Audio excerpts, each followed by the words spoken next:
क्या है Cody Rhodes की स्टोरी, क्यों है वो क्राउड में इतने ज़्यादा ओवर, और जानेंगे ऐसा क्या हुआ जिसकी वजह से WWE को रोमन रेंस की उस आइकॉनिक टाइटल रेन को भी ख़त्म करना पड़ गया। तो हेलो दोस्तों, मैं हूं माहिर और आप देख रहे हैं WWE टॉप स्टोरीज़ का एपिसोड 1, जिसमें हम लोग बात करेंगे कोडी रोड्स की उस फेमस स्टोरी के बारे में। तो दोस्तों, कोडी रोड्स की स्टोरी जो है वो ना तो रेसलमेनिया में उनके रिटर्न करने से स्टार्ट हुई और ना ही WWE द्वारा उनको फायर किए जाने से। असल में इसके पीछे की कहानी ही कुछ और है।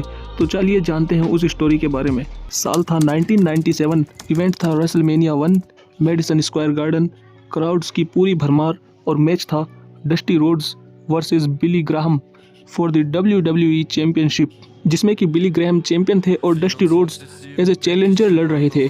तो दोस्तों, ये पहला मौका था जब डस्टी रोड्स को किसी WWE की टॉप टाइटल के लिए अपॉर्चुनिटी मिली थी, और मैच भी बहुत ही कमाल का हुआ, मगर उसका एंड जो कि काफ़ी कंट्रोवर्शियल था, और उसी पे बेस्ड है ये पूरी स्टोरी। दरअसल हुआ क्या कि बिली ग्राहम हार गए वो मैच, मगर हारे किस तरह से? वो हारे काउंट आउट के सहारे। और जैसा कि WWE के रूल्स कहते हैं कि अगर कोई रेसलर जो कि चैंपियन है वो काउंट आउट के सहारे हारता है तो वो हार तो जाएगा, मगर उसकी चैंपियनशिप रेन जो है वो ख़त्म नहीं होगी, चैंपियनशिप हेड्स नहीं चेंज करेगी, तो चैंपियन स्टिल रहे बिली ग्राहम। और चलिए, मैच तो जैसे तैसे ख़त्म हो गया, मगर ज़्यादती तो तब हुई ना जब डस्टी रोड्स को उनका रीमैच भी नहीं मिला, और ना ही कभी आगे उन्हें WWE की टॉप चैंपियनशिप के लिए कोई मौका मिल सका। हालांकि डस्टी रोड्स अपने कैरियर के आखिरी समय तक WWE के साथ ही जुड़े रहे, पहले तो एज ए प्रोफेशनल रेसलर और फिर ट्रेनर के रूप में, जो कि NXT के काफ़ी टैलेंट्स को ट्रेन करने का काम किया करते थे।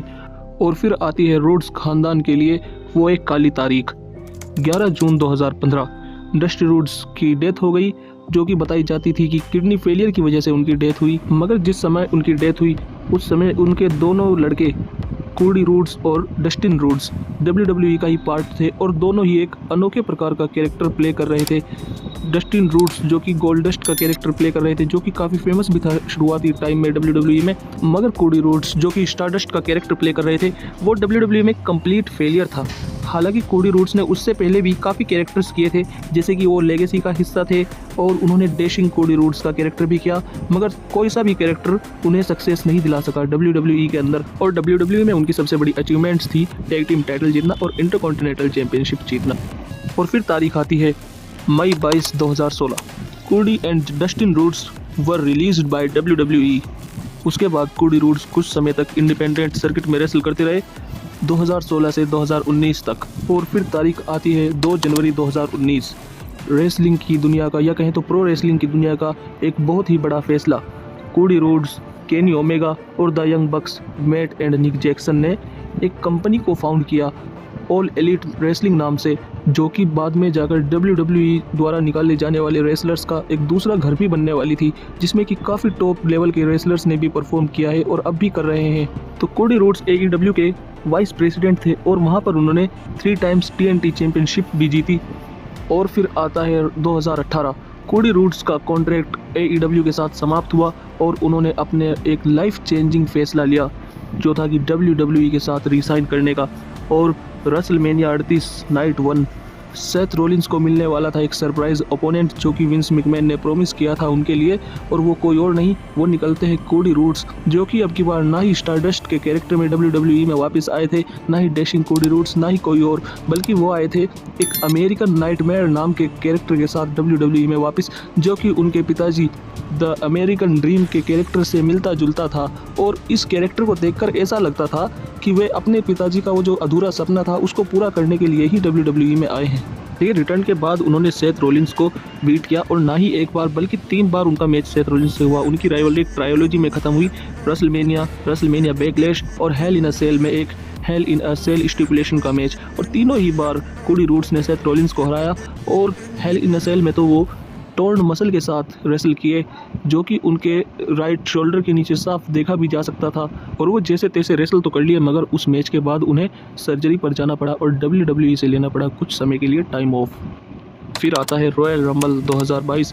कोडी रोड्स जो कि नंबर 30 पर एक सरप्राइज रिटर्न के रूप में रॉयल रंबल मैच में शामिल हुए, और आखिर में गुंथर को एलिमिनेट करके, जो कि पूरे मैच में काफ़ी डोमिनेटिंग दिखाई दे रहे थे, उनको एलिमिनेट करके रॉयल रंबल के विनर बनते हैं। और रॉयल रंबल के बाद वाली रो में ही रोमन रेंस को चैलेंज कर देते हैं रेसलमेनिया के लिए उनकी अनडिस्प्यूटेड चैंपियनशिप के लिए। फरवरी 5, 2023 मंडे नाइट रो का एक एपिसोड, और जहां से एक्चुअल में फैंस ने कोडी रोड्स को सपोर्ट करना स्टार्ट कर दिया। वहाँ पर कोडी रोड्स एक इमोशनल प्रोमो कट करते हैं, तभी पॉल हेमन बाहर निकल कर आते हैं और कहते हैं कि मैं डस्टी रोड्स से मिला और उसने मुझे एक बात बताई। पॉल हेमन एक्चुअल में एक लाइन कहते हैं कि Cody is my favourite son but Roman is the son I always wanted, और बोलते हैं कि ये कहा था मुझे डस्टी रोड्स ने, जो कोडी रोड्स को काफ़ी ज़्यादा चुभता है और क्राउड में वो और भी ज़्यादा ओवर होने लगते हैं। उसके बाद कोडी रोड्स अपनी रेसलमेनिया की रोड को स्टार्ट रखते हैं, कुछ मैचेस को जीतकर और काफ़ी सारे मोटिवेशनल प्रोमोज को कट करते हुए।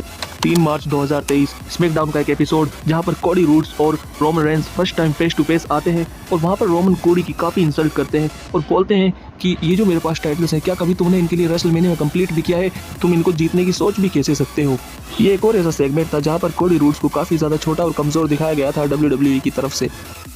और इस स्टोरी लाइन के बीच में एक तारीख मार्च 27, 2023 ये भी बहुत ही ज़्यादा इंपॉर्टेंट है, नोट करने लायक है, क्योंकि यहाँ पर मैच होता है Cody Rhodes versus solo Sikoa और दोनों की स्ट्रिक्स दांव पर थी। इस मैच में दोनों ही अनडिफीटेड थे अभी तक सोलो मेन रोस्टर में, और कोडी रोड्स WWE में रिटर्न करने के बाद से अनडिफीटेड थे। तो यहाँ पर देखना ये दिलचस्प था कि WWE किसकी स्ट्रिक्स को ख़त्म करती है, और कोडी रोड्स जो कि रेसलमेनिया में रोमन रेंस से मैच करने वाले थे तो ये तो बिल्कुल भी हार अफोर्ड नहीं कर सकते थे, तो इसलिए WWE ने सोलो की स्ट्रिक को ख़त्म किया और कोडी रोड्स वो पहले इंसान बने जिसने मेन रोस्टर में सोलो सिकोवा को बीट किया। WrestleMania 39 night 2 Cody Rhodes versus Roman Reigns, वो मेन इवेंट जिसका काफ़ी टाइम से फैंस को भी इंतजार था और ये मैच बहुत ही ज़्यादा अनप्रेडिक्टेबल भी था। दोनों ही सुपरस्टार इस तरह से फाइट कर रहे थे कि जैसे उनकी फाइट कभी खत्म ही नहीं होगी, कोई भी हार मानने के लिए तैयार नहीं था। और फिर आता है मैच में वो मोमेंट जिसने मैच का पूरा रुख ही बदल कर रख दिया।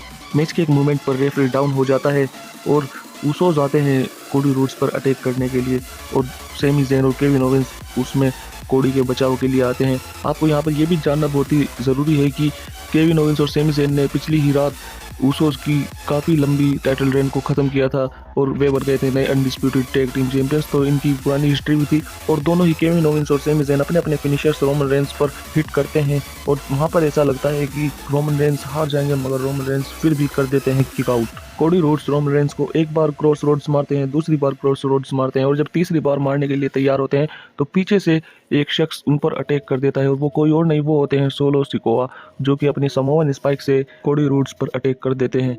चूंकि रेफरी डाउन है इसलिए मैच डिस्क्वालिफिकेशन में भी एंड नहीं होता है। उसके बाद रोमन हिट करते हैं अपना बड़ा ही तगड़ा स्पीयर और मैच को कर देते हैं खत्म 1, 2 and 3 पिन के साथ। कोडी का ड्रीम अभी ड्रीम ही रहता है और उनका वो इमोशनल तरीके से बैठा हुआ इमेज भी काफ़ी ज़्यादा वायरल होता है सोशल मीडिया पर। अप्रैल 3, 2023 रॉ आफ्टर रेसलमेनिया शो के किक ऑफ में कोडी रोड्स डिमांड करते हैं अपने रीमैच की, लेकिन रोमन रेंस मना कर देते हैं। लेकिन उसी रात के लिए एक मैच अनाउंस हो जाता है जो कि रोमन रेंस एक्सेप्ट भी करते हैं, जिसमें कि रोमन और सोलो एक टीम में और कोडी रोड्स और कोई उनका मिस्ट्री अपोनेंट होगा जो कि टैग टीम मैच में आपस में कम्पीट करेंगे। मगर इस मैच में एक शर्त ये होती है कि जो भी कोडी रोड्स का ओपोनेंट होगा वो रोमन रेंस को कभी फ्यूचर में चैलेंज नहीं कर सकेगा फॉर द अनडिस्प्यूटेड चैंपियनशिप। और दोस्तों आउट ऑफ नोवेयर निकल कर आते हैं ब्रॉक लेसनर, जो कि पिछले समर स्लैम में रोमन रेंस से हारे थे और हारने के बाद उनके ऊपर ये पहले से ही स्टिपुलेशन लग चुकी थी कि वो कभी रोमन रेंस को इस रेन में तो चैलेंज नहीं कर सकते।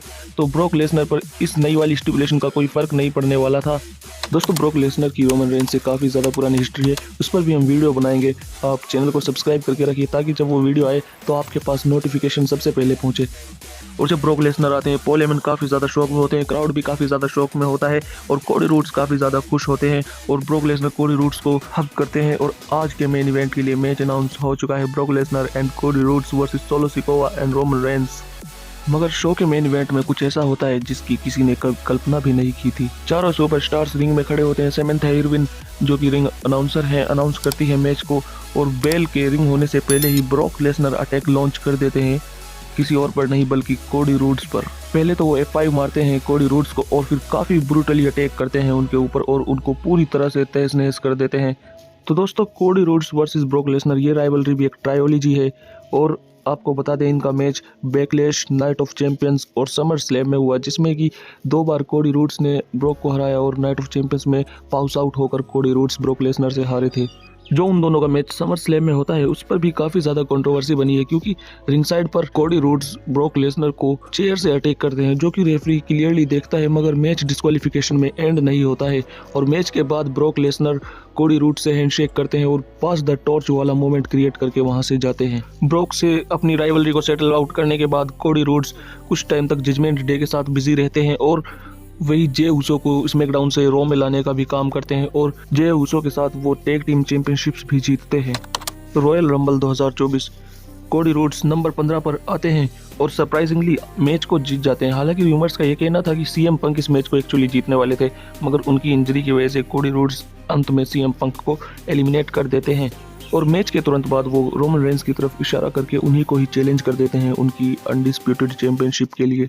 मगर रॉयल रंबल के बाद वाली रॉ में काफ़ी shockingly Seth Rollins Cody Rhodes को कन्विंस करते हैं कि वो रोमन को चैलेंज ना करके उनको चैलेंज करे उनकी वर्ल्ड हैवीवेट चैंपियनशिप के लिए, जिस पर कोडी रोड्स अभी अपनी कुछ भी प्रतिक्रिया नहीं देते। अगले ही स्मैकडाउन में कोडी रोड्स रोमन रेंस के सामने आते हैं और बोलते हैं कि वो रोमन रेंस को फेस तो करेंगे मगर रेसलमेनिया में नहीं, बल्कि रेसलमेनिया के लिए उन्होंने रोमन रेंस के लिए अपने से भी अच्छा एक ओपोनेंट ढूंढा है।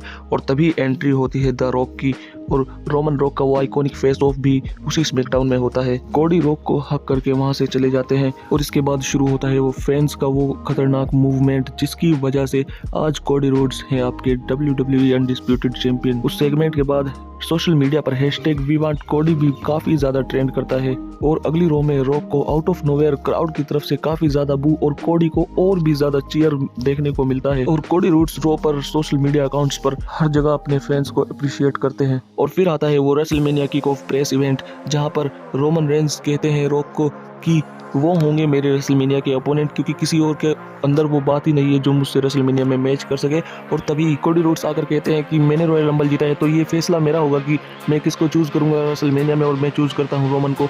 तो इस पर रॉक काफ़ी ज़्यादा नाराज़ हो जाते हैं और कोडी रोड्स रोमन की फैमिली के बारे में कुछ अपशब्द भी बोल देते हैं, जिस पर रॉक उनको एक तमाचा भी जड़ देते हैं। यहाँ पर सेथ रॉलिंस का रोल काफ़ी ज़्यादा देखने लायक था, क्योंकि वो कोडी का कुछ ज़्यादा ही फेवर कर रहे थे। और इस इवेंट के एंड में रोमन रेंस और द रॉक साथ में लीव करते हैं अरीना और बैकस्टेज ट्रिपल एच से भी काफ़ी ज़्यादा बहस करते हैं रॉक, और वो अपनी उस पावर का यूज़ करते हैं जो कि अभी कुछ टाइम पहले ही उन्हें मिली थी, जो कि उन्होंने TKO के शेयर्स खरीद लिए थे और वो बन गए थे अब TKO कंपनी के फाइनल बॉस।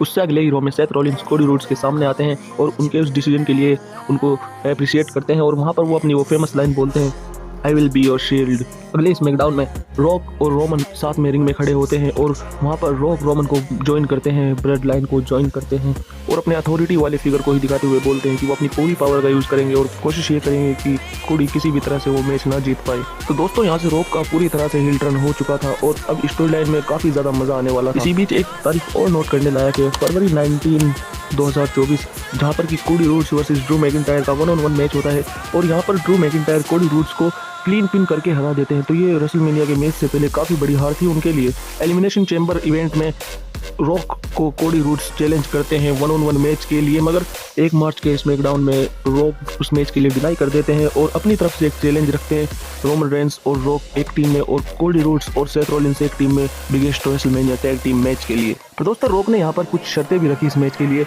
वो शर्तें इस प्रकार थी कि अगर कोडी रोड्स इस मैच को जीतते हैं तो सारी की सारी ब्लड लाइन रिंग साइड से बैन होगी और मैच होगा ब्लड लाइन फ्री, मगर अगर रोमन रेंस और द रॉक इस मैच को जीते तो वो मैच होगा ब्लड लाइन रूल्स मैच, जिसको कि ब्लड लाइन अपने हिसाब से चलाएगी। और उससे अगली स्मैकडाउन में एक बहुत ही तगड़ा सेगमेंट हुआ जिसमें सेथ रॉलिंस और कोडी रोड्स ने चैलेंज तो एक्सेप्ट कर लिया, मगर द रॉक ने कोडी रोड्स को बोला कि तुम अपने पिताजी की मिस्टेक थे और थोड़ी ज़्यादा ही वो वहाँ पर बोल्ड चले गए, जिस पर कोडी रोड्स ने उनको तमाचा लगा दिया और अपने उस रेसलमेनिया प्रेस इवेंट में खाए गए तमाचे का बदला भी ले लिया। अगली रो में माइकल कॉल के साथ कोडी रोड्स का एक इंटरव्यू हुआ जो कि काफ़ी इमोशनल था और जिसकी वजह से कोडी रोड्स को और भी ज़्यादा एक्स्ट्रा फैंस का सपोर्ट मिला। उससे अगली स्मैकडाउन में द रॉक का एक कॉन्सर्ट वाला सेगमेंट था जिसमें कि रॉक ने कोडी रोड्स की काफ़ी ज़्यादा बेइज्जती की और वे बहुत ही ज़्यादा बोल्ड चले गए और उन्होंने इंट्रोड्यूस किया वहाँ पर मामा रूड बेल्ट को। इस वर्ड को ध्यान में रखिएगा क्योंकि एक काफ़ी ज़्यादा अहम रोल प्ले करने वाला है इस स्टोरी लाइन्स में द मामा रूड्स। तो मामा रूड्स बेल्ट को क्राउड के सामने इंट्रोड्यूस किया रॉक ने और प्रॉमिस किया कि इस बेल्ट पर मैं कोडी रोड्स का ब्लड और मामा रूड्स जो कि डस्टी रोड्स की वाइफ और कोडी रोड्स की मदर है उनके आंसू देखना चाहता हूं और मैं प्रॉमिस करता हूं कि इस पर मैं दोनों चीज़ें लाकर ही रहूंगा। और रॉक ने उसके बाद बोला कि ये सब करने के बाद मैं ये बेल्ट मामा रूड्स को ही गिफ्ट कर दूंगा। उससे अगली ही स्मैकडाउन में रोमन रेंस और कोडी रोड्स फिर से 1-on-1 फेस टू फेस आते हैं और वहाँ पर रोमन रेंस कोडी रोड्स को बताते हैं ग्रेटेस्ट नंबर 2, जिस पर कोडी रोड्स कहते हैं कि अगर तुमसे टाइटल लेने की बात है तो I am not number 2, I am the one. दोस्तों पिछले साल भी रोमन रेंस और कोडी रोड्स की राइवलरी हुई थी और इस साल भी, मगर अभी तक एक चीज़ की जिसकी कमी थी तो वो थी दोनों के बीच में ब्रॉल। दोनों स्टोरी लाइन के बीच में आपस में अभी तक बिल्कुल भी फिजिकल नहीं हुए थे और ये कमी अगले ही रो में पूरी भी हो गई। मार्च 25, 2024 मंडे नाइट रो का एपिसोड और किक ऑफ करते हैं कोडी रोड्स और उनकी किक ऑफ करते ही एंट्री हो जाती है द रॉक की और वे बस वहाँ पर कुछ नहीं करते, सिर्फ कोडी रोड्स के कान में कुछ बोलकर चले जाते हैं।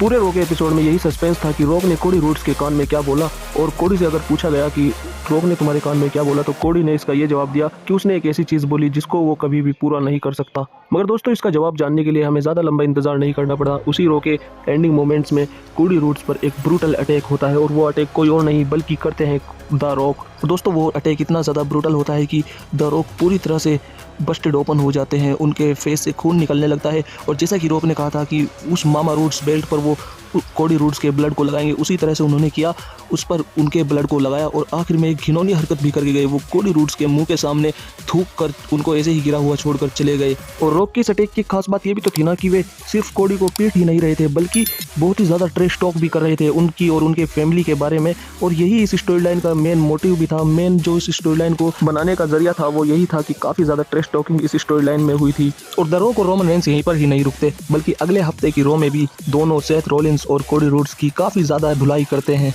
और दोस्तों इस स्टोरी लाइन की बिल्ड को देखकर अभी तक तो ये जाहिर हो ही गया था कि द रॉक और रोमन रेंस को काफ़ी ज़्यादा डोमिनेटिंग दिखाया जा रहा है। और फिर आता है वो रेसलमेनिया का नाइट 1 टैग टीम मैच, जिसमें कि ये डिसाइड होना था कि नाइट 2 का match blood line rules match होगा या ब्लड लाइन फ्री मैच होगा।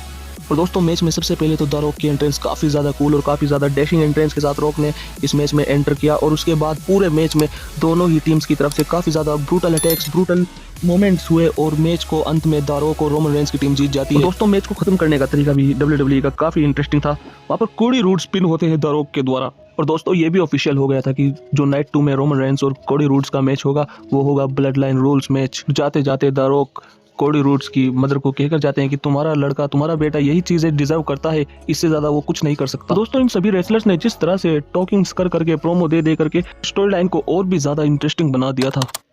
अप्रैल 8, 2024 रेसलमेनिया 40 नाइट 2 और स्टेज पूरा सज चुका था। रेसलमेनिया का इवेंट नाइट 2 में अभी तक काफ़ी ज़्यादा शानदार रहा था। काफ़ी बड़े बड़े मूवमेंट्स हुए थे जैसे कि डेमियन प्रीस्ट का कैश इन करना और बेली का चैंपियनशिप जीतना। उसके अलावा अब ये जो आज का मेन इवेंट था इससे क्राउड की काफ़ी ज़्यादा एक्सपेक्टेशंस थी। और दोस्तों मैच की शुरुआत ही क्या शानदार तरीके से होती है। कोडी रोड्स की वो आइकॉनिक मास्क वाली एंट्रेंस, जो कि एक स्कल वाला मास्क उन्होंने पहना था और साथ में थी ब्रांडी रोड्स रिंग साइड पर, उनकी फैमिली, उनकी मदर और रोमन रेंस की वो एपिक एंट्रेंस जो कि सालों तक याद रखी जाएगी।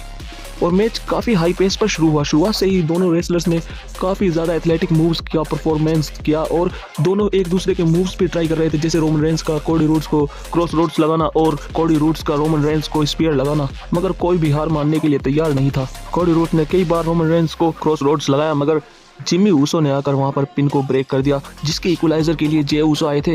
इनका नाइट 1 में मैच भी हुआ था जिसमें कि जे ऊसो को जीत मिली थी, तो जे ऊसो ने आकर जिमी ऊसो को साइड कर दिया। कोडी रोड्स फिर से एक बार क्रॉस रोड्स लगाने के लिए ट्राई करते हैं मगर इस बार सोलो सिकोवा आते हैं और आकर कोडी रोड्स को स्पाइक कर देते हैं समोवन स्पाइक के साथ। और ये बिल्कुल सेम वही वाला मूवमेंट बन गया था जो कि लास्ट ईयर रेसलमेनिया में बना था, मगर इस बार प्लान्स कुछ और थे। इस बार कोडी रोड्स के बचाव के लिए कोई और नहीं बल्कि जॉन सीना आ जाते हैं, क्योंकि सोलो सिकोवा के साथ उनकी पुरानी हिस्ट्री थी, इसलिए जॉन सीना आकर सोलो सिकोवा को हैंडल करते हैं और रोमन रेंस को भी एटीट्यूड एडजस्टमेंट लगाते हैं। और जब जॉन सीना रिंग में खड़े थे तो तभी पीपल्स चैंप द रॉक का म्यूजिक हिट होता है और द रॉक और जॉन सीना एक बार फिर से फेस टू फेस सामने आते हैं, मगर इस बार द रॉक जॉन सीना को रॉक बॉटम हिट कर देते हैं और क्राउड अभी तक पागल हो चुका था। द रॉक कोडी रोड्स को भी हिट करने के लिए ट्राई करते हैं मगर तभी शील्ड का म्यूजिक हिट होता है और क्राउड काफ़ी ज़्यादा पागल हो चुका था, काफ़ी ज़्यादा लाउड हो चुका था। सबको लगा कि डीन एम्ब्रोज की WWE में वापसी हो गई है और सच बताऊं तो मुझे भी यही लगा था कि डीन एम्ब्रोज WWE में आ गए हैं, मगर होता कुछ और ही है।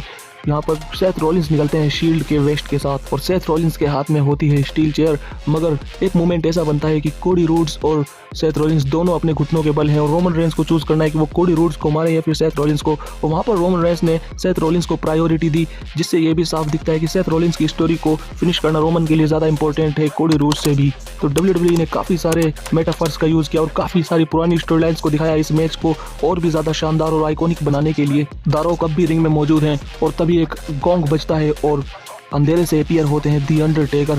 क्राउड और भी ज़्यादा मैड हो जाता है और अंडरटेकर को देखकर रॉक की भी फट जाती है और द रॉक अंडरटेकर को रॉक बॉटम मारने ही वाले थे कि तभी अंडरटेकर पकड़ते हैं रॉक की गर्दन और उनको मार देते हैं। एक चॉक स्लैम, एक और गोंग बजता है और अंडरटेकर वहां से फिर से डिसअपीयर हो जाते हैं। उसके बाद रोमन रेंस कोडी रोड्स को एक और स्पीयर मारने की ट्राई करते हैं, मगर इस बार कोडी रोड्स ने रोमन रेंस के इस मूव को टैकल किया और एक नहीं दो नहीं बल्कि तीन क्रॉस रोड्स लगाए और पिन कर दिया 1 2 और 3। कोडी रोड्स की स्टोरी हो चुकी थी फिनिश और कमेंट्री टेबल पर माइकल कॉल भी 1 2 3 ना बोलकर फिनिश द स्टोरी बोलते हैं और ये बहुत ही ज़्यादा आइकॉनिक मोमेंट था WWE फैंस के लिए। कोडी रोड्स अब बन चुके हैं आपके WWE चैंपियन। हर कोई इमोशनल है, कोडी रोड्स इमोशनल है। अनाउंसर समंथा इरविन जब उनको अनाउंस करती हैं चैंपियन तो वो भी काफ़ी ज़्यादा इमोशनल नज़र आती हैं और अब लॉकर रूम से सारे के सारे सुपरस्टार्स कोडी रोड्स की इस जीत को सेलिब्रेट करने के लिए रिंग में आ जाते हैं, इंक्लूडिंग सेमी ज़ैन, रैंडी ऑर्टन, CM पंक, जॉन सीना, केविन ओवेंस और यहाँ तक कि कंपनी के chief content officer Paul Levesque यानी ट्रिपल एच भी रिंग में आ जाते हैं और इस आइकॉनिक जीत को, इस आइकॉनिक मोमेंट को और भी ज़्यादा बड़ा बनाया जाता है इन सुपरस्टार्स और लेजेंड्स के द्वारा। कोडी रोड्स जैसा कि उन्होंने वादा किया था अपनी चैंपियनशिप को अपनी मदर के हाथों में थमाते हैं और एक काफ़ी ज़्यादा इमोशनल प्रोमो कट करते हैं और क्राउड का जिन्होंने उनका सपोर्ट किया सबका शुक्रिया अदा करते हैं और वे अब रेसलर्स के द्वारा कंधों पर उठाए जा रहे हैं और ये काफ़ी ज़्यादा आइकॉनिक पिक्चर रेसलमेनिया के नाइट 2 से हमें देखने को मिलती है और इस तरह से WWE के द्वारा कोडी रोड्स की स्टोरी फिनिश की जाती है और साथ ही साथ रोमन रेंस की वो आइकॉनिक लेजेंडरी टाइटल रेन का भी एंड इस तरह से होता है। दोस्तों काफ़ी लोगों को मैच पसंद आया मगर मैच की एंडिंग पसंद नहीं आई। लोग बोल रहे थे कि इस तरह से मैच एंड नहीं होना चाहिए था, हालांकि रोमन रेंस को ही टाइटल रिटेन करनी चाहिए थी, पर इसमें मेरा मानना कुछ और है। मेरा मानना ये है कि देखिए रोमन रेंस की टाइटल रेन किसी न किसी तरह से तो कभी ना कभी तो खत्म होनी ही थी, मगर WWE ने जिस तरह से इस मैच को बुक किया और जिस तरह से इस मोमेंट का आइकॉनिक बनाया वो प्रॉपर तरीके से रोमन रेंस की उस लेजेंडरी टाइटल रेन को ट्रिब्यूट देता है। दोस्तों ये थी कोडी रोड्स की वो स्टोरी जिसकी वजह से WWE में फैंस का बवाल भी बना और काफ़ी ज़्यादा आइकॉनिक मोमेंट्स भी हमें देखने को मिले। तो दोस्तों आपकी क्या राय है इस स्टोरी के बारे में? क्या ये स्टोरी सही से फिनिश हुई है या और किसी तरह से ये स्टोरी फिनिश होनी चाहिए थी? आप लोग कमेंट करके हमें बता सकते हैं। मैं मिलूँगा आपसे एक और WWE की टॉप स्टोरी के साथ बहुत ही जल्द। तब तक के लिए लेते रहिए रेसलिंग का entertainment. Then now forever together.